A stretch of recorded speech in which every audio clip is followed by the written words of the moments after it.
Hello, I'm Dr. Peter Wilcox of the Wilcox Eye Center and founder of Eye Energetics Wellness Consultants. If you're watching this video, you're probably looking for a different answer, a different alternative for whatever's bothering you with your eyes and your eye condition, and I will present many different ideas here for you. For my patients, throughout my career, I invest a great deal of time in understanding different topics by forcing myself to lecture, publish, write, teach other doctors, and that allows me to deliver these alternative ideas to you. Yes, we do present routine eye care to our patients. What's your eyeglass prescription, what's your contact lens prescription, and so on and so forth. But we go above and beyond that because I do work, and I and my team work with complicated prescriptions. We do offer corneal molding or orthokeratology and myopia control for children and adults. We do provide scleral lenses for the diseased eyes or the complicated prescriptions. We do diagnose and treat glaucoma and macular degeneration.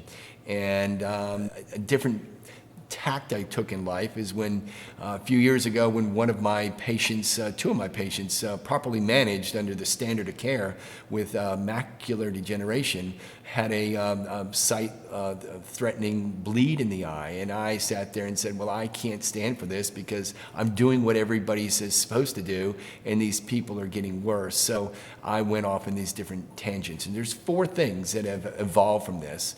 Then I'll present the four things that I use as kind of foundations for how I think about eye care. One, I know that the eye is brain tissue. When the brain is developing, there are these two little buds that pop off the side and come out front, and they're called your eyeballs. So the same tissue that's in your brain is in your eye, and therefore eye problems show up in the brain, and brain problems show up in the eye. Quick Google's Scalar search will show how Alzheimer's and dementia and ALS and whatnot is found in the eye, and now being the eye is used to manage these patients. Well, so one, the eye is brain tissue. The brain has 12 cranial nerves. 4 of those are used just for the eyes, and there's 2 others that work right around the eyes. So about half of your cranial nerves are dedicated for sight.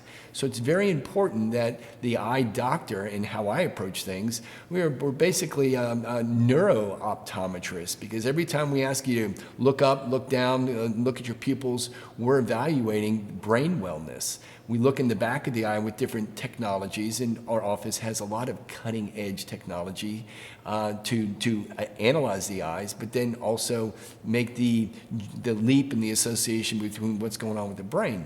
So 12 cranial nerves, and the eyes are in the front of the head, and the visual centers for the brain are in the back of the head. So as I'm looking at this camera right now talking, my prefrontal cortex and my temporal lobe and my parietal lobe and all the different parts of the brain are being used just for sight to occur. So the eye is part of the brain, and we can find a lot of brain problems by looking at the eyes. 2, there is a gut-brain-body connection. It's imperative that people have a healthy gut. You have trillions of bacteria in your gut, and they make things that we need in order to have the healthy brain. Again, go check it out. You'll find all sorts of information on why a sick gut can cause mental conditions such as depression and anxiety. It also is important that you have a healthy gut. You feed your gut just like you would feed your pet, so that you have a healthy brain. A sick gut equals sick eyes. And so I will look at the wellness of the whole to look at how it affects the eyes. I'm a root cause guy. The reason that we're sick is that we lose the ability to make healthy cells. And the body creates new tissue all the time. Your eyes, the rods and the cones replace themselves every 2 days. Your skin is replaced every 6 to 8 weeks, your liver maybe 8 to 10 weeks, and your brain is replaced every 8 months. So we're constantly making new cells. The other thing I think about is what I go down to the root cause. What's the root cause of problems?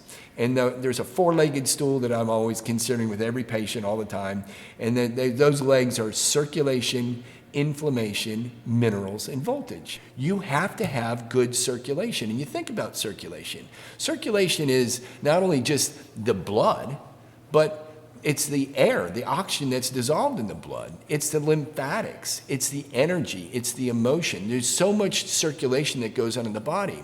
If you look now at the body and the circulation side, let's look at our heart and look at the eye. The heart has big blood vessels and a lot of blood's flowing through there, but there's no more circulation per unit volume in any part in the body than there is in the eye. There's such a significant amount of microcirculation that goes on in the retina, in the subretinal space called the choroid. There's even these spongy layers where blood just flows through in these ponds. So there's a lot of circulation. So if you have poor blood quality, if you don't have good oxygen utilization, if you don't have enough room on your red blood cells for the oxygen to bind onto the receptor sites, then you're going to affect your eye quicker than you're going to affect your elbow, which has very low circulation. So circulation is many different things. You have to have quality blood. You have to have the right volume. And a loss of 10% of circulation in your eye is much more significant than a loss of 10% of circulation in your elbow. Therefore, we have eye problems quicker, sooner, faster in the macula, hence macular degeneration, when the circulation is poor because of the significance of a loss of that amount of circulation. So there's circulation, inflammation, minerals, and voltage. So we've talked about circulation, and now you have inflammation. We bring too many inflammatory things into our bodies, into our lives. It's not just the foods that we eat, and we all know what are good and poor choices. And sometimes things are forced upon us that we didn't even know, that the passive introduction of inflammatory things to our bodies. Again, lots of circulation in the body, and if you have lots of inflammation in the body, it's going to inflame the eye quicker than it's going to inflame the elbow. So the person with inflammatory eye disease is also going to have inflammatory other disease. And the inflammatory eye disease is going to be quelled as an eye doctor by somebody making statements to the patient about how you change your diet.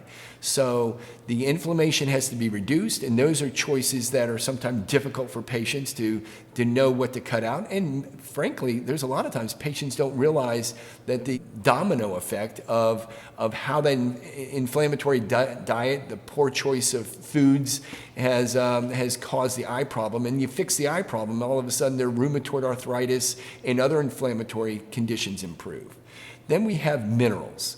Minerals are so important. We have the big minerals, magnesium, potassium, zinc, and all these trace minerals. And simply put, our body is a chemistry set of trillions of transactions going on all the time. This enzyme is changing this molecule to that molecule, and it all requires minerals. And we know that if we work out a lot and all of a sudden we get too much built up lactic acid and we have to take our potassium, well, look at the big picture and then you start looking at the little picture. If you're trying to have a healthy set of eyes and you don't have the minerals to work on the Krebs cycle and the pentose phosphate shunt and all these different little things that we are required for cellular health and wellness and building new cells, if you don't have it, you're going to have a problem there. So minerals are very important, and taking minerals into your diet can be very inexpensive, and it should be considered, and we present those things as options to patients. By the way, the healthiest, longest lived people on this earth are poor people living at the base of mountains. The point is, when they eat, and they don't eat a lot, so they're not eating big meals all the time, they eat food that is grown in mineral-rich soil. And so we tend to eat too much, and we don't have quality food. So minerals. And voltage. Voltage. You go, what's going on with voltage? Well, look at your cardiologist. The second you walk into the heart doctor, they're going to go look at your heart waves. Then you go to the neurologist, and they're looking at the brain waves. Well, our body, every cell needs energy, and it requires it. The inability, the reason we're sick is because our body has an inability to make new cells, and our energy is down. So high circulation in the eye. We need to have our minerals that are proper. We need to reduce our inflammation. We have to have the right voltage. voltage, energy, the use of meridians and the acceptance of the Eastern sciences with meridians. Go Google meridians, you'll find 12 million hits on meridians for those of you who aren't familiar with acupuncture and the movement of energy around. So the fourth thing we talk about, and I consider in my office, is once patients are accepting of my philosophies and how we approach things, I get people to stop stuff, take stuff, and do stuff. So the stops are stop smoking, and that's an easy one. Excessive drinking, a little bit of wine's good, but excessive drinking is a problem. And so the stops are stop doing things that you're putting into your body or not putting into your body that are going to be a problem. Take stuff. I'm a fan of supplementation. The first take stuff is eat real food. Eat quality food. If it doesn't grow, swim, fly, run, or whatever else the choices are, then don't eat it. The processed food, the poor food, the sugary foods are all bad. So we get people that once we identify the problem, we'll get them to stop stuff, then take stuff. And the takes are numerous. You take your glutathione, your antioxidants, your NRF2 activators, and there's a lot of fancy take stuffs we'll counsel you on. And then the do stuffs.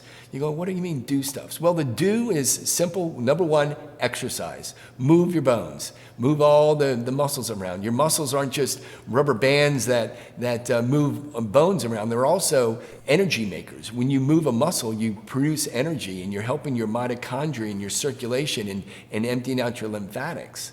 So the do stuffs that we do in our office are using pulsed electromagnetic fields, using photobiomodulation, using ozone, Rife frequencies, essential oils. And there's all these different do stuffs you can do in order to help your body heal and improve your circulation, reduce your inflammation, assisting your minerals, and optimizing your voltage.